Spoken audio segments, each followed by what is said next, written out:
বিসমিল্লাহির রহমানির রহিম। ইমাম খতিব জাতীয় সম্মেলনের সম্মানিত সভাপতি মুফতি মহিবুল্লাহিল বাকি, অনুষ্ঠানে উপস্থিত দেশ বরেণ্য সম্মানিত ইসলামিক স্কলার্স, ওলেমা মাশায়েখবৃন্দ, বিভিন্ন রাজনৈতিক দলের নেতৃবৃন্দ এবং ইমাম খতিব মুয়াজ্জিন সাহেবগণ, আসসালামু আলাইকুম। আজকের এই সম্মেলনটি অন্য আর যে সকল সম্মেলন হয়, সাধারণ রাজনৈতিক সম্মেলন কিংবা সমাবেশের মতন অবশ্যই নয়। আজকের এই সম্মেলন রাষ্ট্র এবং সমাজে এমন মানুষরা উপস্থিত হয়েছেন, কিংবা আমরা যারা এই সম্মেলনে অংশ নিয়েছি, আমাদের প্রতিটি বিশ্বাসী মুসলমানের একটি চাওয়া, একটি আকাঙ্ক্ষা, একটি প্রার্থনা, রব্বানা আতেনা ফিদ দুনিয়া হাসানাতান ওয়া ফিল আখিরাতি হাসানাতান ওয়া কিনা আযাবান নার। হে প্রভু, আমাদেরকে ইহকাল ও পরকালে কল্যাণ দাও এবং আমাদেরকে দোজকের আগুন থেকে রক্ষা করো। আল্লাহর কাছে, আল্লাহ রব্বুল আলমিনের কাছে এটিই আমাদের প্রার্থনা। সম্মানিত ওলেমা মাশায়েখবৃন্দ, সাধারণ ধর্মপ্রাণ মুসলমানদের চেয়ে ইসলাম সম্পর্কে অবশ্যই আপনারা সবচেয়ে বেশি বিশুদ্ধ জ্ঞান রাখেন। একজন বিশ্বাসী মুসলমান এবং রাজনৈতিক কর্মী হিসাবে ইসলাম সম্পর্কে সাধারণ মুসলমানদের যে মৌলিক জ্ঞান, সেই জায়গা থেকে আমার ধারণা, বা আমি বলতে পারি, বলি, তাওহিদ, রিসালাত, আখিরাত, এই তিনটি বিষয় নিঃশর্ত বিশ্বাস স্থাপন ছাড়া কারো পক্ষে বিশ্বাসী মুসলমান হওয়া সম্ভব নয়।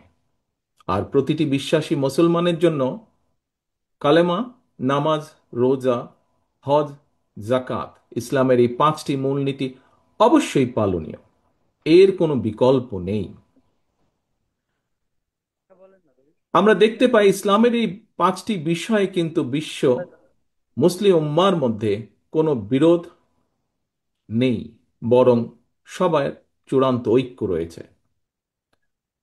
তবে ব্যক্তি এবং সমাজ জীবনে এইসব বিধি বিধান, বাস্তব প্রক্রিয়া পদ্ধতি নিয়ে কিংবা হীন দলীয় স্বার্থে ইসলামের রাজনৈতিক ব্যবহার নিয়ে ইসলামিক স্কলারদের মধ্যে মাঝে মাঝে আমরা মতবিরোধ এবং ভিন্ন মত দৃশ্যমান দেখি।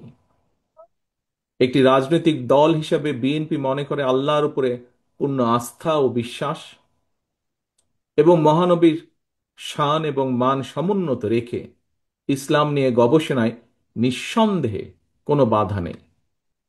তবে ধর্মীয় ইস্যু নিয়ে বিরোধ কিংবা ভিন্ন মত, অথবা হীন দলীয় রাজনৈতিক স্বার্থে ধর্মীয় বিধানের উদ্দেশ্যমূলক ব্যাখ্যা কখনো কখনো সমাজে অস্থিরতা সৃষ্টির কারণ হয়ে ওঠে।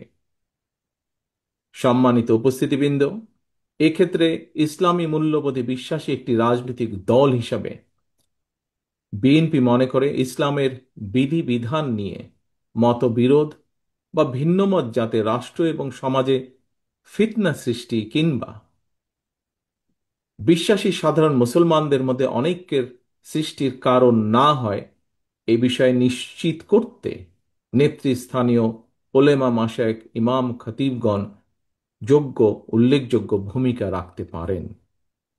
সম্মানিত ওলেমা মাশায়েখবৃন্দ, ইসলামী মূল্যবোধের আলোকে বিএনপি এমন একটি কল্যাণমূলক সমাজ, সরকার এবং রাষ্ট্র ব্যবস্থার পক্ষে যে রাষ্ট্র ও সমাজে মুসলমানগণ নিঃসংকোচে কোরআন সুন্নাহর অনুযায়ী নিজেদের জীবন পরিচালনা করতে সক্ষম হবেন, নির্ভয়ে নিরাপদে এবাদত বন্দিগি করতে পারবেন। একইভাবে অন্য ধর্মের মানুষেরাও নিরাপদে নিশ্চিন্তে যার যার ধর্ম ও সংস্কৃতি পালন করতে সক্ষম হবে। সম্মানিত উপস্থিতিবৃন্দ, বিএনপি কখনোই ইসলামের মূলনীতি কিংবা মৌলিক বিশ্বাসের সঙ্গে আপোষ করেনি, ইনশাল্লাহ ভবিষ্যতেও করবে না। আপনাদের মধ্যে এখানে যারা প্রবীণ ব্যক্তিবর্গ রয়েছেন, আপনাদের নিঃসন্দেহে আপনারা জানেন পতিত পরাজিত পলাতক স্বৈরাচারের দল যারা স্বাধীনতা উত্তর বাংলাদেশে রাষ্ট্র ক্ষমতায় বসে নিজেদের ইচ্ছে মতন সংবিধান রচনা করেছিল। সেই সংবিধানে দেশের অধিকাংশ জনগোষ্ঠীর আকাঙ্ক্ষার প্রতিফলন তখন ঘটেনি। পরবর্তীতে বাংলাদেশের স্বাধীনতার ঘোষক, বিএনপির প্রতিষ্ঠাতা শহীদ রাষ্ট্রপতি জিয়াউর রহমান রাষ্ট্র পরিচালনার দায়িত্ব পাবার পর সংবিধানে বিসমিল্লাহির রহমানির রহিম অন্তর্ভুক্ত করেছিলেন। সংবিধানে সর্বশক্তিমান আল্লাহর উপরে আস্থা এবং বিশ্বাস অন্তর্ভুক্ত করেছিলেন। বর্তমানে সর্বশক্তিমান আল্লাহর উপরে আস্থা এবং বিশ্বাস কথাটি এভাবে রাখা হয়নি। কেন এভাবে রাখা হয়নি? সম্মানিত উপস্থিতিবৃন্দ, এই প্রশ্নটি আজ আমি আপনাদের সামনে রেখে গেলাম। সম্মানিত আলেম ওলেমা মাশায়েখবৃন্দ, বিএনপি বরাবরই ইসলাম এবং মুসলমানদের স্বার্থবিরোধী যে কোনো অপতৎপরতার বিরুদ্ধে সোচ্চার। পতিত পরাজিত পলাতক স্বৈরাচার ইসলাম, মুসলমান এবং ইসলামী সংস্কৃতিকে রাষ্ট্র এবং সমাজে নানাভাবে হেয় প্রতিপন্ন করার অপচেষ্টা করেছিল। আপনাদের এখানে যারা আজকে উপস্থিত আছেন, আপনাদের অনেকেরই নিশ্চয়ই মনে আছে পরিষ্কারভাবে 2024 সালে পবিত্র রমাদান মাসে হঠাৎ করেই মুসলমানদের ধর্মীয় সংস্কৃতি ইফতার মাহফিল আয়োজনের উপরে নিষেধাজ্ঞা দেওয়া হয়েছিল। এটি কোনো বিচ্ছিন্ন ঘটনা ছিল না, এটি ছিল বাংলাদেশে ইসলাম বিরোধী, ইসলাম মূল্যবোধ এবং সংস্কৃতির বিরুদ্ধে সুদূর প্রসারী ষড়যন্ত্রের একটি অংশ। সেই সময় বিএনপি এই অপতৎপরতার তীব্র প্রতিবাদ জানিয়েছিল। 2013 সালে রাজধানীর শাপলা চত্বরে হেফাজতে ইসলামের হাজার হাজার নেতাকর্মীর উপর, সমর্থকের উপরে হানাদার বাহিনীর মতন ক্র্যাকডাউন চালানো হয়েছিল। গণহত্যার প্রতিবাদে এবং হেফাজতে ইসলামের সমর্থনে বিএনপি সারা দেশে 2 দিন হরতাল সহ বিভিন্ন কর্মসূচি পালন করেছিল তখন। সম্মানিত উপস্থিতিবৃন্দ, যে কোনো পেশা কিংবা চাকরির ক্ষেত্রে সার্টিফিকেটের গুরুত্ব বিবেচনা করে কাওমি মাদ্রাসা শিক্ষার্থীদের সর্বোচ্চ ডিগ্রি দাওরে হাদিস অর্থাৎ তাকমিল সনদকে মাস্টার্স সমমানের স্বীকৃতি দেওয়ার উদ্যোগ 2006 সালে বেগম খালেদা জিয়ার সরকারের আমলেই নেওয়া হয়েছিল। সম্মানিত ইমাম এবং খতিবগণ, দেশে বর্তমানে কাওমি ও আলিয়া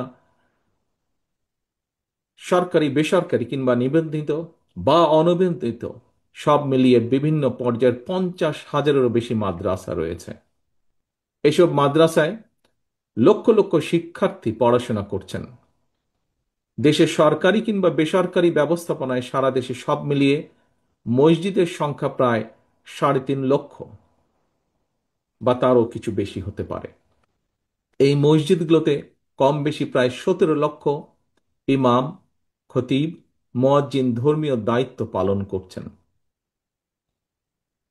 লক্ষ লক্ষ মসজিদ, মাদ্রাসা, ইমাম, মুয়াজ্জিন, মাদ্রাসা শিক্ষার্থীকে রাষ্ট্রীয় অগ্রগতিমূলক কার্যক্রমের বাইরে রেখে দেশে কখনোই টেকসই উন্নয়ন করা সম্ভব নয়।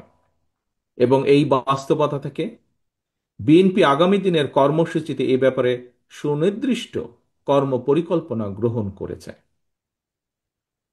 সম্মিলিত ইমাম খতিব পরিষদের আজকের এই সম্মেলনে আপনারা আলেম ওলেমা, ইমাম, খতিব ও মুয়াজ্জিনদের স্বার্থ সংশ্লিষ্ট বেশ কয়েকটি দাবি উপস্থাপন করেছেন।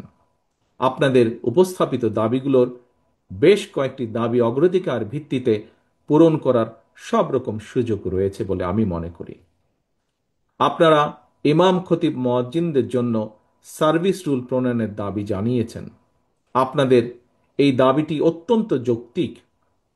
অনেক মসজিদে মসজিদ কমিটির ইচ্ছা অনিচ্ছার উপরে ইমাম, মুয়াজ্জিনের চাকরি নির্ভর করে। আমি মনে করি এটি হওয়া উচিত নয়, এটি হতে পারে না। এটিকে আমি ইমাম, মুয়াজ্জিনদের বিরুদ্ধে অন্যায্য আচরণ বলে মনে করি।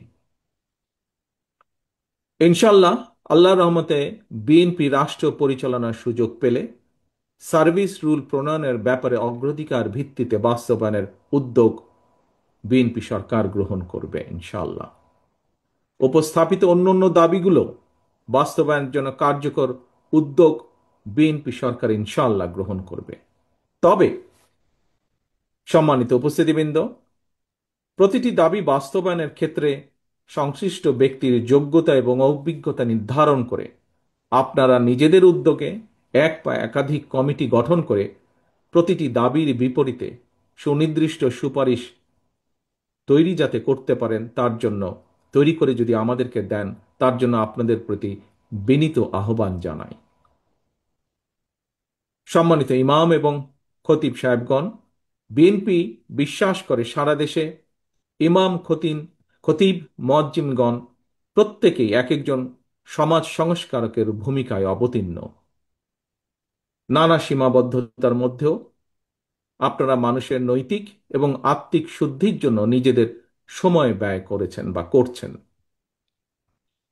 ধর্মীয় মূল্যবোধে উজ্জীবিত একটি নৈতিক সমাজ গঠনের জন্য এটি আপনাদের একটি প্রশংসনীয় অবদান।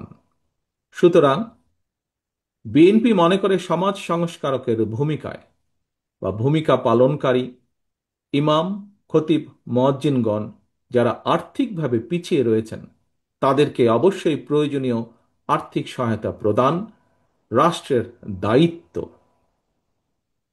এমন বাস্তবতায় ইমাম, মুয়াজ্জিনদের মধ্যে যারা আর্থিক টানাপোড়েনে রয়েছেন তাদেরকে প্রতি মাসে রাষ্ট্রীয় তহবিল থেকে একটি নির্দিষ্ট পরিমাণ সম্মানী ভাতা দেবার ব্যাপারে বিএনপির একটি পরিকল্পনা রয়েছে। আগামী ফেব্রুয়ারি মাসে অনুষ্ঠিত জাতীয় নির্বাচনে আল্লাহর রহমতে বিএনপি রাষ্ট্র পরিচালনার সুযোগ পেলে ইমাম, মুয়াজ্জিনদেরকে সম্মানী ভাতা দেওয়ার পরিকল্পনা পর্যায়ক্রমে ইনশাল্লাহ আমরা বাস্তবায়ন করব। একই সঙ্গে ইমাম, মুয়াজ্জিনদেরকে আর্থিকভাবে আরও স্বাবলম্বী করার লক্ষ্যে ইমাম, মুয়াজ্জিন কল্যাণ ট্রাস্টকে শক্তিশালী করে আরও বহুমুখী প্রকল্প গ্রহণ করার একটি চিন্তা ভাবনা আমাদের রয়েছে। সম্মানিত ইমাম, খতিব, পীর মাশায়েখগণ, 1993 সালে বিএনপি সরকারের সময় দেশে প্রথমবারের মতন মসজিদ ভিত্তিক শিশু ও গণশিক্ষা কার্যক্রম প্রকল্প চালু করা হয়েছিল। সেটি এখনো অব্যাহত রয়েছে। এর পাশাপাশি আগামী দিনে দুর্যোগ প্রতিরোধ কার্যক্রম সহ দেশের সকল জেলা, উপজেলা এবং স্থানীয় ভিত্তিক উন্নয়নমূলক কার্যক্রমে ইমাম, মুয়াজ্জিনদেরকে কিভাবে সম্পৃক্ত করা যায় এই বিষয়টি নিয়েও আমাদের মধ্যে কর্মপরিকল্পনা রয়েছে। কর্মজীবনে যিনি যে পেশায় নিয়োজিত হতে চান কিংবা যেই চাকরি করতে চান এর জন্য প্রয়োজন সততা, সক্ষমতা, যোগ্যতা এবং দক্ষতা। দেশের লক্ষ লক্ষ মসজিদগুলোকে কেন্দ্র করে আরও কী ধরনের উদ্যোগ গ্রহণ করা যায় এ ব্যাপারে আপনাদের কাছ থেকে সুনির্দিষ্ট পরিকল্পনা এবং সুপারিশ আমরা আশা করছি। সম্মানিত ইসলামিক স্কলার্স, ইমাম, খতিব এবং ওলেমা মাশায়েখ বৃন্দ, দীর্ঘ ১.৫ দশকের তাবিদারি শাসন শোষণের মাধ্যমে আরও একবার প্রমাণিত হয়েছে ইমান, ইসলাম এবং দেশের স্বাধীনতা, সার্বভৌমত্ব রক্ষা করতে হলে আমাদের ঐক্যের বিকল্প নেই। সুতরাং দেশ এবং জনগণের স্বাধীনতা সুসংহত করার জন্য আগামী জাতীয় নির্বাচন অত্যন্ত গুরুত্বপূর্ণ এবং তাৎপর্যপূর্ণ। প্রিয় দেশ বরেণ্য সম্মানিত ওলেমা মাশায়েখগণ, একজন বিশ্বাসী মুসলমান হিসাবে এবার আমি আমার একটি প্রত্যাশার কথা আপনাদের সামনে ব্যক্ত করতে চাই। এখানে উপস্থিত আমরা সবাই জানি আহিলামে জালিয়াতের সময় আমাদের মহানবীকে যারা অপছন্দ করত তারাও কিন্তু মহানবী সাল্লাল্লাহু আলাইহি সাল্লামকে ন্যায়পরায়ণ হিসাবে জানত, মানত এবং বিশ্বাস করত। মহানবীর ন্যায়পরায়ণতা নিয়ে মুসলমান, অমুসলমান, বিশ্বাসী, অবিশ্বাসী কারো মধ্যেই কোনো সংশয় ছিল না। মহানবীর সেই ন্যায়পরায়ণতার আদর্শ সমুন্নত রেখে রাষ্ট্র এবং সরকার পরিচালনায় বিএনপির মূল মন্ত্র হবে ইনশাল্লাহ ন্যায়পরায়ণতা। মহানবীর ন্যায়পরায়ণতার আদর্শে উজ্জীবিত একটি ইনসাফ ভিত্তিক বাংলাদেশ গড়ার লক্ষ্যে আগামী নির্বাচনে বিএনপি দেশের সকল সম্মানিত ইমাম, খতিব, মুয়াজ্জিন, আলেম ওলেমা, পীর মাশায়েখদের দোয়া এবং সমর্থন চায়। পরিশেষে আমি আপনাদের কাছে দোয়া চাই। আমার মায়ের জন্য দোয়া চাই, আমার দলের নেতা কর্মী সমর্থক এবং সর্বোপরি দেশবাসীর জন্য দোয়া চাই। দেশ এবং জনগণের কল্যাণে আল্লাহ যেন আমাকে এবং আমাদের দলকে প্রতিটি সৎ কর্ম বাস্তবায়নের সুযোগ দেন। এজন্য আপনাদের দোয়া, সমর্থন এবং সহযোগিতা চাই। পরিশেষে এত সুন্দর একটি অনুষ্ঠান আয়োজনের জন্য আজকের অনুষ্ঠানের সভাপতি সহ আয়োজক বৃন্দকে, সম্মিলিত ইমাম খতিব পরিষদকে আন্তরিক ধন্যবাদ জানিয়ে আমার বক্তব্য শেষ করছি। আল্লাহ হাফেজ। বাংলাদেশ জিন্দাবাদ। বাংলাদেশ জাতীয়তাবাদী দল জিন্দাবাদ।